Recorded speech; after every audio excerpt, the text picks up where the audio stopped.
பிரபல பேச்சாளர் வந்து மேடையில பேசிட்டு இருந்தாரு. அவர் பேசும்போது இப்படி சொன்னாரு. "என் வாழ்க்கையிலே வந்து சிறந்த நாளாக நான் வாழ்ந்த நாள வந்து நான் வந்து கருதுவது எதுன்னா, இன்னொருத்தர் மனைவியோட கழித்த நாட்கள் தான்" அப்படின்னு சொல்லி சொன்னாரு. பேச்ச கேட்டுக்கிட்டு இருந்தவங்கலாம் வாயடைச்சு போய் பார்த்துக்கிட்டு இருந்தாங்க. "என்ன இப்படி சொல்றாரே!" அப்படின்னு சொல்லிட்டு. கொஞ்ச நேரம் கழிச்சு அவரு என்ன சொன்னாருன்னா, "அது யாரும் இல்ல. அது என்னுடைய தாய் தான்" அப்படின்னு சொல்லி சொன்னாரு. இதே மாரி இந்த கூட்டத்துல வந்து பேச்ச கேட்டுட்டு இருந்த இன்னொருத்தன் வந்து என்ன செஞ்சான்னா, இதே மாரி நம்ம வந்து வீட்ல போய் சொல்லி பார்ப்போம் அப்படின்னு சொல்லி நெனச்சுக்கிட்டு இருந்தான்.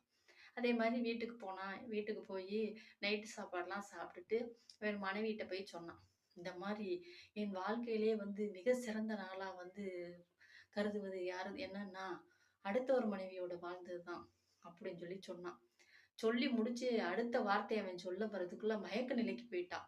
என்னன்னு ஒரு பொண்டாட்டி அடிச்ச உருட்டுக்கட்டையோட காயத்தோட ஹாஸ்பிட்டல்ல படுத்திருந்தாரு.